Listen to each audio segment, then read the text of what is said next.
Harriet Beecher Stowe's work, Uncle Tom's Cabin, is perhaps one of the most critical pieces of literature in American history.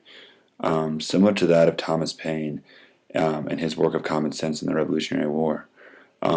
Stowe's work or text, Uncle Tom's Cabin, made clear the atrocities of slavery, but it didn't just make it clear to a few people. It allowed it to be spread through thousands and thousands of people, 300,000 copies to be exact.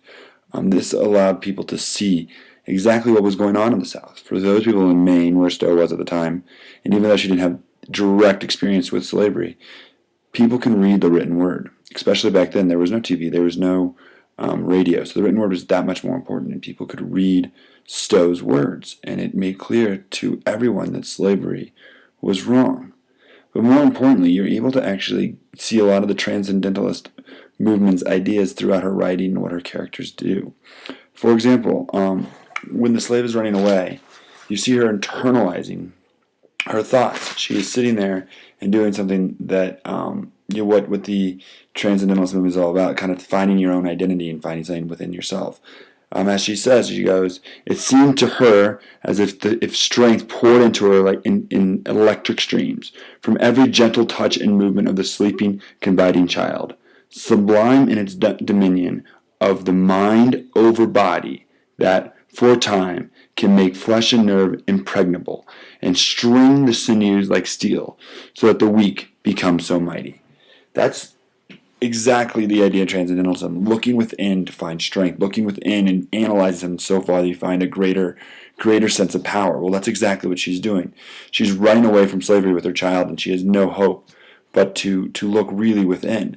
Now you take that and you convert it to what from the words of Uncle Tom, or Tom, the character Tom, and you see that he never internalizes anything.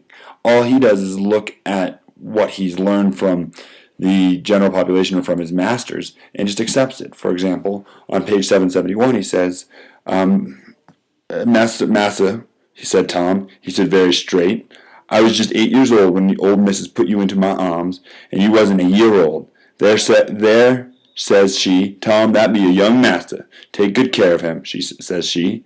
And now I just ask you, Master, have I ever broke word to you, or gone contrary to you, especially since I was a Christian? Mr. Shelby was fairly overcome, and the tears rose to his eyes. My good boy, said he, the Lord knows that you say but the truth, and if I was able to help it, all the world shouldn't buy you. Again, here is Tom being a faithful slave, but he's not looking inside of himself to see what exactly is going on. He has no idea he's being completely taken advantage of, but he has no self-identity. He's merely pleasing that of slaveholders. And that, of course, in the long run, you end up not having any apathy, or I guess apathy is a better way to say it. You have apathy for Tom.